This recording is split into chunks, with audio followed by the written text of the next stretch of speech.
முக்கிய செய்திகள். வர்த்தக ஒப்பந்தத்தில் கையெழுத்திடாவிட்டால் 70% வரி விதிக்கப்படும். 12 நாடுகளுக்கு எச்சரிக்கை விடுத்து ட்ரம்ப் கடிதம். பீகார் வாக்காளர் கணக்கெடுப்பில் அதிகாரிகளுக்கு கூடுதல் அதிகாரம். தேர்தல் ஆணையத்தின் உத்தரவால் புதிய சர்ச்சை. ஒன்றுபட்டு செயல்படுவதாக உத்தவ் தாக்கரே, ராஜ் தாக்கரே பேசுவது ஒப்பாரி பேச்சு. தேவேந்திர பட்னாவிஸ் காட்டமான விமர்சனம். மகாராஷ்டிராவிலும் சூறாவளியாய் சுழன்றடிக்கும் மொழி உரிமை போர். பாஜகவின் ஆணவத்துக்கு தமிழ்நாடு பதிலளிக்கும் என்று ஸ்டாலின் எச்சரிக்கை.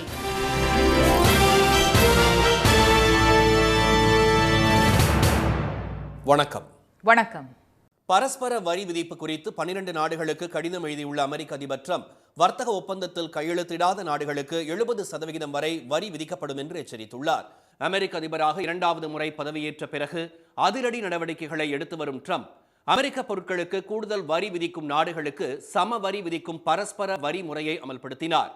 அதன்படி இந்தியாவுக்கு 100% வரி விதிக்கப்பட்டு பின்னர் 26% குறைக்கப்பட்டது. எனினும் 90 நாட்களுக்கு இந்த வரி விதிப்பை நிறுத்தி வைப்பதாக அறிவித்த ட்ரம்ப் அதற்குள் உடன்பாட்டிற்கு வருமாறு அழைப்பு விடுத்தார். அதைத் தொடர்ந்து இந்திய வர்த்தகத்துறை செயலாளர் திரு ராஜேஷ் அகர்வால் தலைமையிலான குழு ஜாமின்சன் கிரி தலைமையிலான அமெரிக்க குழுவுடன் ஆலோசனை நடத்தியது. இதில் விவசாயம், பால் பொருட்கள், மரபணு மாற்றப்பட்ட சோளம் உள்ளிட்ட வேளாண் பொருட்கள் மற்றும் எத்தனால் தவிர்த்து மற்ற விவகாரங்களில் உடன்பாடு ஏற்பட்டுள்ளதாக கூறப்படுகிறது. ட்ரம்ப் ஒப்புதலுக்கு பிறகு இரு நாடுகளுக்கும் இடையே ஒப்பந்தம் கையெழுத்தாக வாய்ப்புள்ளதாக அதிகாரிகள் தெரிவித்துள்ளனர். விவசாய பொருட்கள், பால் பொருட்கள் விவகாரத்தில் அமெரிக்காவின் நிலைப்பாட்டை இந்தியா ஏற்றுக்கொண்டால் 10% வரியும், இல்லை என்றால் 20% வரியும் விதிக்கப்படும் என வலியுறுத்தப்பட்டதாகவும் அதை ஏற்க இந்தியா மறுத்துவிட்டதாகவும் செய்திகள் வெளியாகின. இந்நிலையில் செய்தியாளர்களிடம் பேசிய ட்ரம்ப் பரஸ்பர வரி விதிப்பு தொடர்பாக 12 நாடுகளுக்கு கடிதம் அனுப்பப்பட்டுள்ளதாகவும் அவை எந்தெந்த நாடுகள் என்பது நாளை வெளியிடப்படும் என்றும் தெரிவித்தார். வர்த்தக ஒப்பந்தத்தில் கையெழுத்திடாத நாடுகளுக்கு கூடுதல் வரி விதிக்கப்படும் என்றும் 70% வரை வரி விதிப்பு இருக்கும் என்றும் ட்ரம்ப் எச்சரித்துள்ளார். புதிய வரி விதிப்பு அடுத்த மாதம் 1ஆம் தேதி அமலுக்கு வரவுள்ள நிலையில் அமெரிக்காவுடன் ஒப்பந்தத்தை இறுதி செய்துள்ள பிரிட்டனுக்கு 10% வரி மட்டுமே விதிக்கப்படுவதாக அறிவிக்கப்பட்டுள்ளது. பீகாரில் வீடு வீடாக சென்று வாக்காளர்களின் ஆவணங்களை சரிபார்க்கும் தேர்தல் அதிகாரிகள் சட்டவிரோதமாக குடியேறியவர்கள் பற்றிய தகவல்களை குடியேற்றத்துறை அதிகாரிகளிடம் வழங்கலாம் என்று தேர்தல் ஆணையம் உத்தரவிட்டிருப்பது சர்ச்சையை ஏற்படுத்தியுள்ளது. அடுத்த சில மாதங்களில் சட்டப்பேரவை தேர்தலை சந்திக்க உள்ள பீகார் மாநிலத்தில் வாக்காளர் பட்டியல் திருத்த நடவடிக்கையை தேர்தல் ஆணையம் தீவிரமாக மேற்கொண்டு வருகிறது. இதன்படி 2003ஆம் ஆண்டுக்கு பிறகு வாக்காளர் பட்டியலில் பெயர் சேர்க்கப்பட்ட 2,93,00,000 வாக்காளர்கள் பிறப்புச் சான்றிதழ், சாதி சான்றிதழ் உள்ளிட்ட 11 ஆவணங்களை அளித்து தங்கள் குடியுரிமையை நிரூபிக்க வேண்டும். இதற்காக வீடு வீடாக ஆய்வு மேற்கொள்ளும் தேர்தல் அதிகாரிகள் சட்டவிரோத குடியேறிகள் குறித்த சந்தேகம் எழுந்தால் அது பற்றி குடியேற்றத்துறை அதிகாரிகளிடம் தகவல் அளிக்க தேர்தல் ஆணையம் உத்தரவிட்டுள்ளது. 1995ஆம் ஆண்டு குடியுரிமை சட்டத்தின்படி இதற்கான அதிகாரம் தேர்தல் பதிவு அதிகாரிக்கு வழங்கப்பட்டுள்ளதாகவும் இதற்கான தேர்தல் அதிகாரியின் அதிகாரத்தை உதவி தேர்தல் அதிகாரியும் பயன்படுத்தலாம் என்றும் கூறப்பட்டுள்ளது. ஆனால் 1955ஆம் ஆண்டு குடியுரிமை சட்டத்தின்படி ஒருவரது குடியுரிமை குறித்த முடிவை உள்துறை அமைச்சகம் மட்டுமே எடுக்க முடியும் என்று விதி உள்ளது. சட்டவிரோத குடியேறிகளை கண்டுபிடிப்பது, அவர்களை கைது செய்வது, நாடு கடத்துவது உள்ளிட்ட பணிகளை செய்ய உள்துறை அமைச்சகத்திற்கு மட்டுமே அதிகாரம் வழங்கப்பட்டுள்ளது. இதனால் தேர்தல் ஆணையத்தின் உத்தரவு சர்ச்சையை ஏற்படுத்தியுள்ளது. இதனிடையே ராஷ்டிரிய ஜனதா தளம் கட்சியின் 28வது நிறுவன நாள் விழாவில் பேசிய அக்கட்சியின் மூத்த தலைவரும் பீகார் முன்னாள் முதல்வருமான திருமதி ராப்ரி தேவி, குடும்பத்தினரை நீண்ட காலத்திற்கு முன்பே இழந்தவர்கள் தங்கள் பெற்றோரின் பிறப்புச் சான்றிதழை எப்படி காண்பிக்க முடியும் என்று கேள்வி எழுப்பினார். ஏழை மக்களிடம் இருந்து வாக்குரிமையை பறிக்கவே இதுபோன்ற சதி திட்டத்தை மத்திய அரசு தீட்டுவதாக குற்றம் சாட்டியுள்ள அவர், வீட்டுக்கு ஆய்வு செய்ய வரும் தேர்தல் அதிகாரிகளிடம் வாக்காளர் அடையாள அட்டை தவிர வேறு எந்த ஆவணத்தையும் அளிக்கக்கூடாது என்று வாக்காளர்களை கேட்டுக் கொண்டுள்ளார். ஒன்றுபட்டு செயல்பட உள்ளதாக ராஜ் தாக்கரே மற்றும் உத்தவ் தாக்கரே கூறியதை ஒப்பாரி பேச்சு என்று மகாராஷ்டிர முதலமைச்சர் திரு தேவேந்திர பட்னாவிஸ் காட்டமாக விமர்சித்துள்ளார். மகாராஷ்டிராவில் ஆளும் பாஜக கூட்டணி அரசு 1 முதல் 5ஆம் வகுப்பு வரை மும்மொழி கொள்கையை நடைமுறைப்படுத்தவும் ஹிந்தியை 3வது மொழியாகவும் உத்தரவு பிறப்பித்தது. அதற்கு எதிராக திரு உத்தவ் தாக்கரேவின் சிவசேனாவும் திரு ராஜ் தாக்கரேவின் எமினன்ஸ் கட்சியும் இணைந்து ஜூலை 5ஆம் தேதி பேரணி நடைபெறும் என்று அறிவித்தனர். இதையடுத்து ஆளும் பாஜக கூட்டணி அரசு பின்வாங்கியது. இந்நிலையில் கண்டன பேரணி அறிவிக்கப்பட்ட நாளான நேற்று வெற்றி கொண்டாட்டம் நடைபெற்றது. மும்பை ஓர்லி பகுதியில் நடந்த இந்த பேரணியில் கடந்த 20 வருடங்களாக எதிர் துருவங்களாக செயல்பட்டு வந்த திரு உத்தவ் தாக்கரே, திரு ராஜ் தாக்கரே இருவரும் இணைந்து மேடையில் ஒன்றாக கைகோர்த்தனர். மேலும் மறைந்த சிவசேனா நிறுவனர் பால் தாக்கரேவால் கூட இணைக்க முடியாத தங்களை ஹிந்தி திணிப்பு மூலம் முதலமைச்சர் திரு தேவேந்திர ஃபட்னவிஸ் ஒன்றிணைத்து விட்டதாக பேரணியில் பேசிய திரு ராஜ் தாக்கரே கூறினார். இனி தாங்கள் இருவரும் இணைந்தே செயல்படுவோம் என்று திரு உத்தவ் தாக்கரே அக்கூட்டத்தில் அறிவித்தார். மேலும் பிரதமர் திரு மோடி தலைமையிலான 11 ஆண்டுகால பாஜக ஆட்சியில் மகாராஷ்டிரா புறக்கணிக்கப்பட்டிருப்பதாகவும் பல திட்டங்களை அவரது சொந்த மாநிலமான குஜராத்திற்கு கொண்டு சென்று விட்டார் என்றும் திரு உத்தவ் தாக்கரே குற்றம் சாட்டினார். புதிய கூட்டணி அமைத்துள்ள தாக்கரே சகோதரர்களின் பேச்சு மகாராஷ்டிரா அரசியலில் பெரும் பரபரப்பை ஏற்படுத்தியுள்ளது. இந்நிலையில் அவர்களது பேச்சுக்கு பதிலளித்துள்ள முதலமைச்சர் திரு ஃபட்னவிஸ், தாக்கரே சகோதரர்கள் இருவரும் தன்னை பாராட்டியதற்கு நன்றி என்றும் அவர்களை சேர்த்து வைத்ததற்காக மறைந்த பால் தாக்கரேவின் ஆன்மா தன்னை ஆசிர்வதிக்கும் என்றும் கூறினார். என்றாலும் பேரணி மேடையில் அவர்களது பேச்சு ஒப்பாரி வைப்போரை போல் இருந்ததாகவும் அவர் கடுமையாக விமர்சித்துள்ளார். மராத்தி மொழி குறித்து அவர்கள் இருவரும் ஒரு வார்த்தை கூட பேசவில்லை என்றும் தாய்மொழி மீது அவர்களுக்கு உண்மையான அக்கறை இல்லை என்றும் திரு தேவேந்திர ஃபட்னவிஸ் குற்றம் சாட்டியுள்ளார். மும்பை மாநகராட்சி 25 ஆண்டுகளாக சிவசேனா நிர்வாகத்தில் இருந்தும் குறிப்பிட்டு சொல்லும்படி எந்த பணிகளையும் மேற்கொள்ளவில்லை என்று சாடிய திரு ஃபட்னவிஸ், பாஜக ஆட்சி வந்த பிறகே மும்பை ஏராளமான வசதிகளை பெற்றுள்ளதாக தெரிவித்துள்ளார். தமிழ்நாட்டில் தலைமுறையாக நடத்தப்பட்டு வரும் மொழி உரிமை போர் மாநில எல்லைகளை கடந்து மகாராஷ்டிராவிலும் சூறாவளியாக சுழன்றடித்து வருவதாக முதலமைச்சர் திரு மு க ஸ்டாலின் தெரிவித்துள்ளார். எக்ஸ் வலைதளத்தில் இதுகுறித்து அவர் வெளியிட்டுள்ள பதிவில், தமிழ்நாட்டு பள்ளிகளில் 3வது மொழியாக இந்தியை கற்பித்தால்தான் நிதி ஒதுக்குவோம் என்று சட்டத்துக்கு புறம்பாகவும் அராஜகமாகவும் நடந்து கொள்ளும் பாஜக தாம் ஆட்சி செய்யும் மகாராஷ்டிராவில் மக்கள் எழுச்சிக்கு அஞ்சி 2வது முறையாக பின்வாங்கி இருப்பதாக கூறியுள்ளார். இந்தி திணிப்புக்கு எதிராக திரு உத்தவ் தாக்கரே தலைமையில் மும்பையில் நடந்த வெற்றி கொண்டாட்ட பேரணியில் எழுச்சியும் உறைவீச்சும் மிகுந்த உற்சாகம் அளிப்பதாக கூறியுள்ள திரு ஸ்டாலின், அதில் கேட்கப்பட்ட கேள்விகளுக்கு இந்தியையும் சமஸ்கிருதத்தையும் வளர்ப்பதையே முழுநேர முன்னுரிமையாக வைத்திருக்கும் மத்திய அரசிடம் எந்த பதிலும் இருக்காது என்று விமர்சித்துள்ளார். மும்மொழி கொள்கை என்ற பெயரில் இந்தி சமஸ்கிருதத்தை திணிக்கும் புதிய கல்விக் கொள்கையை ஏற்றுக்கொண்டால் மட்டுமே ஒருங்கிணைந்த கல்வி திட்ட நிதியான ரூபாய் 2152 கோடியை ஒதுக்குவோம் என்று தமிழ்நாட்டை பழிவாங்கும் போக்கை மத்திய அரசு மாற்றிக்கொள்ளுமா? பள்ளி குழந்தைகளின் கல்விக்காக சட்டப்பூர்வமாக வழங்க வேண்டிய நிதியை உடனே விடுவிக்குமா என்றும் அவர் வினவியுள்ளார்.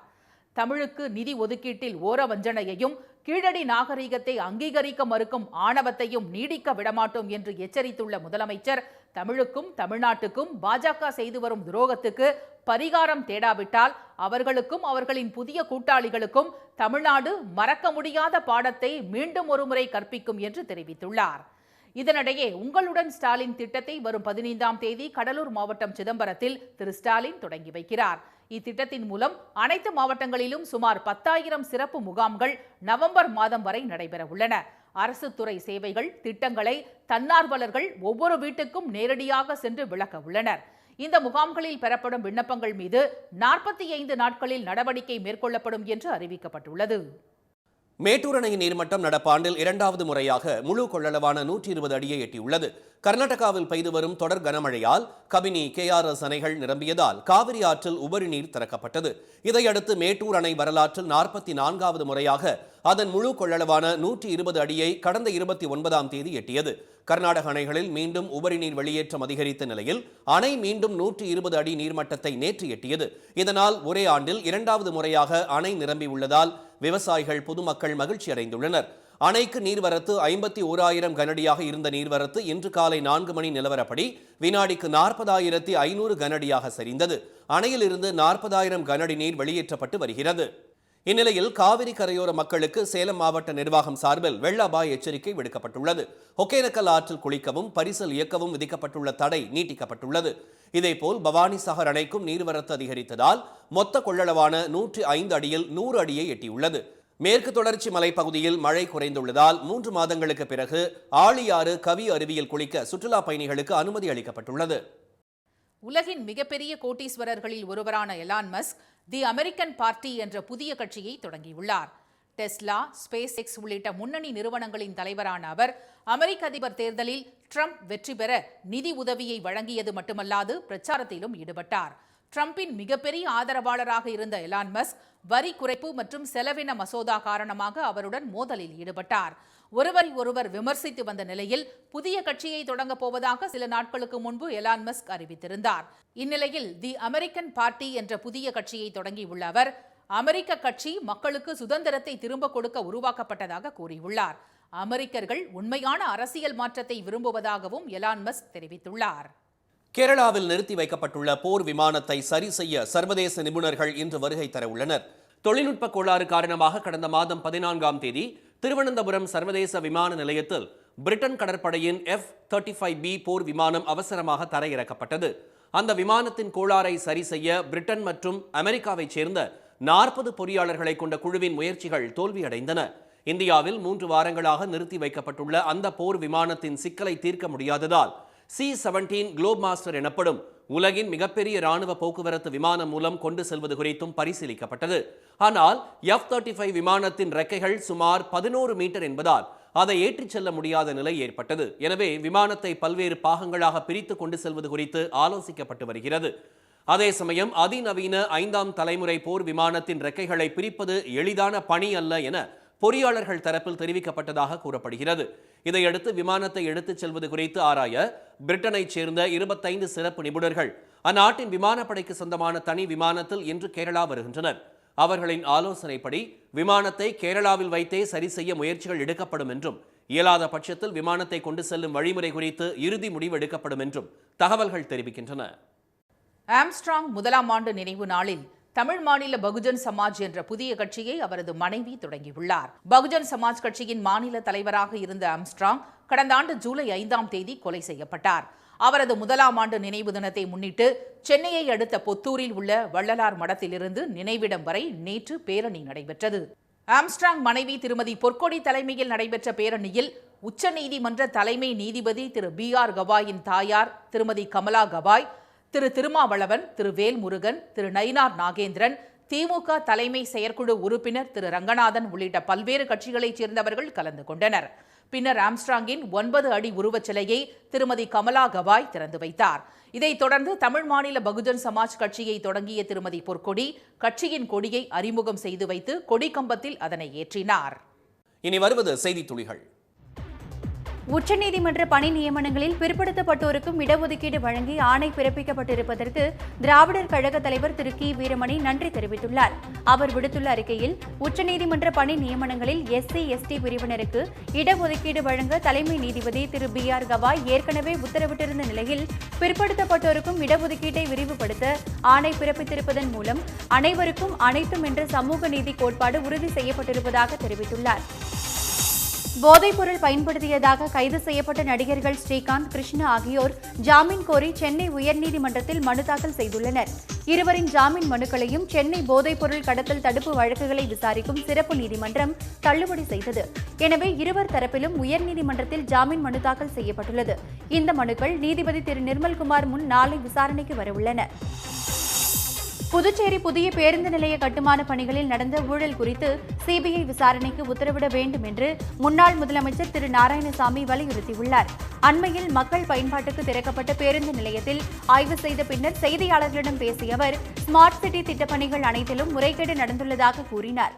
பஸ் ஸ்டாண்டு இப்போ கட்டி முடித்த பிறகு நீங்கள் பார்த்தா அதனுடைய எவ்வளோ செலவாயிருக்குன்னு சொன்னால் 12 கோடியிலேருந்து 15 கோடிக்கு மேலே செலவாயிருக்காது. ஆனால் இது 31.5 கோடி 31.5 கோடிக்கு அந்த கான்ட்ராக்டருக்கு பணம் கொடுத்துக்கிறாங்க. இதில் பெருந்தொகை கைவிட்டு ஆட்சியாளர்கள் பெற்றிருக்கிறாங்க. அதனால்தான் தரமில்லாத வேலை நடந்திருக்கு. சட்டக்கல்லூரியில் பயிலக்கூடிய மாணவிகள் அதிக அளவில் நிகழ்ச்சியில் கலந்து கொண்டுள்ளதை பார்க்கும்போது பெரியார், அண்ணா, கலைஞர் ஆகியோரின் கனவு நனவாகி கொண்டிருப்பதை காண முடிவதாக மக்களவை உறுப்பினர் திருமதி கனிமொழி தெரிவித்துள்ளார். தூத்துக்குடி மாவட்டத்தில் 12ஆம் வகுப்பு முடித்த சட்டக்கல்லூரியில் சேர்ந்துள்ள மாணவியர்களுடனான கலந்துரையாடல் நிகழ்ச்சிக்கு பின்னர் செய்தியாளர்களிடம் பேசிய அவர் இவ்வாறு கூறினார். அதிகமாக இருக்கக்கூடிய, அதுவும் வழக்கறிஞர்களாக வரக்கூடிய மாணவர்கள் அதிகமாக இருக்கக்கூடிய ஒரு அரங்கத்தை பார்க்கும்பொழுது நிச்சயமா தந்தை பெரியாருடைய கனவு, பேரறிஞர் அண்ணாவின் கனவு, தலைவர் கலைஞரின் கனவு நனவாகி கொண்டிருக்கிறது என்ற ஒரு மிகப்பெரிய நம்பிக்கையை தரக்கூடிய அரங்கமாக இந்த அரங்கம் அமைந்திருக்கிறது. தமிழ்நாட்டில் 2026 சட்டப்பேரவைத் தேர்தலில் அனைத்து மாவட்டங்களிலும் உள்ள மாற்றுத்திறனாளிகள் திமுகவுக்கு ஆதரவாக தீவிர பிரச்சாரத்தில் ஈடுபட போவதாக அறிவித்துள்ளனர். புதுக்கோட்டையில் செய்தியாளர்களிடம் பேசிய மாற்றுத்திறனாளிகள் அணி மாநில தலைவர் திரு தங்கம் 12 லட்சம் மாற்றுத்திறனாளிகளின் குடும்ப உறுப்பினர்கள் திமுகவுக்கு தான் வாக்களிப்பார்கள் என கூறினார். 234 தொகுதிகளும் நாங்கள் பிரச்சாரம் செய்வோம். மாற்றுத்திறனாளுடைய வாக்கு வங்கிகள் சுமார் 25 லட்சம் பேர் தமிழ்நாட்டில் இருக்காங்க. இப்போ 25 லட்சம் பேரில் ஒரு வீட்டுக்கு 3 ஓட்டு வைங்க. நீங்களுக்கு 75 லட்சம் வாக்குகளை 26 மட்டுங்க, 31 வரையும் அவர் தான் முதலமைச்சர், 36 வரையும் அவர் தான். அதற்காக மாற்றுத்திறனாளிகள் சங்கம் பல்வேறு மாற்று சங்கங்கள் உழைக்க தயாராகிவிட்டார்கள். பாமக இரண்டாக பிரிய வாய்ப்பே இல்லை என விசிக தலைவர் திரு திருமாவளவன் கூறியுள்ளார். திருச்சியில் செய்தியாளர்களிடம் பேசிய அவர், டாக்டர் ராமதாஸ், திரு அன்புமணி இருவரும் ஒன்றாகத்தான் தேர்தலை சந்திப்பார்கள் என்றார். அப்பாவும் மகனும் ஒரு கட்டத்தில் ஒன்று சேருவார்கள் என்று நான் பெரிதும் நம்புகிறேன். ஒரே பாமகவாகத்தான் தேர்தலை சந்திப்பார்கள் என்று நம்புகிறேன். நீலகிரி மாவட்டம் குன்னூரில் 2வது சீசன் செப்டம்பரில் தொடங்க உள்ளதால் அங்குள்ள சிம்ஸ் பூங்காவில் 1,90,000 மலர் நாற்றுகளை நடவு செய்யும் பணி நேற்று தொடங்கியது. இந்த முறை உள்நாட்டிலேயே தயாரிக்கப்பட்ட பிரெஞ்ச் மேரிகோல்ட், டேலியா, பால்சம் உள்ளிட்ட 75 வகையான மலர் நாற்றுகள் நடவு செய்யப்படுகின்றன. விழுப்புரம் தஞ்சாவூர் இடையிலான இரட்டை ரயில் பாதையினை 2028ஆம் ஆண்டு நடைபெறவுள்ள கும்பகோணம் மகாமக திருவிழாவுக்கு முன்பாக அமைக்க வேண்டும் என பாமக நிறுவனர் மருத்துவர் ராமதாஸ் வலியுறுத்தியுள்ளார். மகாமகத்துக்கு நாட்டின் பல பகுதிகளில் இருந்தும் பல லட்சக்கணக்கானோர் வருவார்கள் என்பதால் தற்போதைய ஒற்றை பாதையில் இந்த கூட்டத்தை கையாள்வது சாத்தியமற்றது என அவர் தெரிவித்துள்ளார். நீலகிரி மாவட்டம் கூடலூர் அருகே கிராம பகுதிகள் வழியாக முதல் முறையாக நேற்று இயக்கப்பட்ட மினி பேருந்துக்கு மாலை அணிவித்து பொதுமக்கள் உற்சாக வரவேற்பு அளித்தனர். ஸ்ரீமதுரை ஊராட்சிக்கு உட்பட்ட கிராமங்கள் வழியாக மினி பேருந்து இயக்க தமிழ்நாடு அரசு அண்மையில் அனுமதி அளித்தது.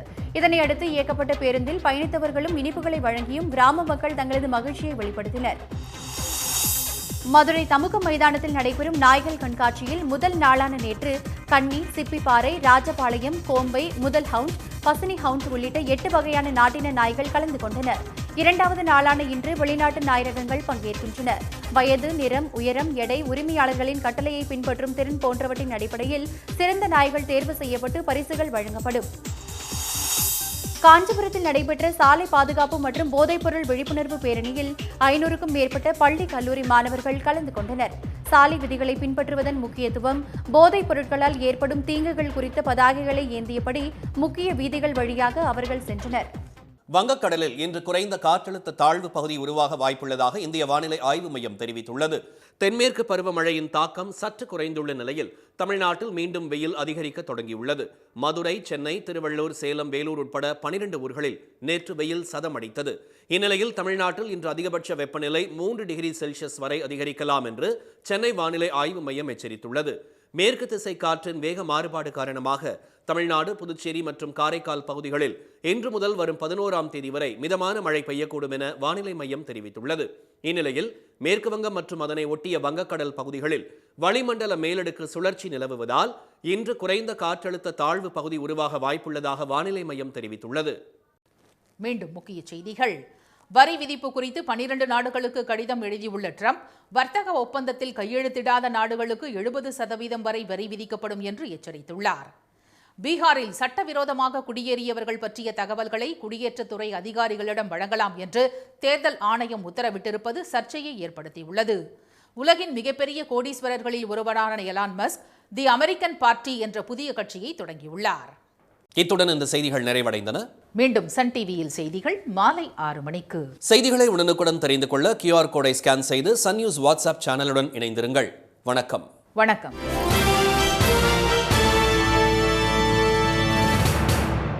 உடனுக்குடன் செய்திகளை தெரிந்து கொள்ள சன் நியூஸ் பெல் ஐகானை கிளிக் பண்ணுங்க.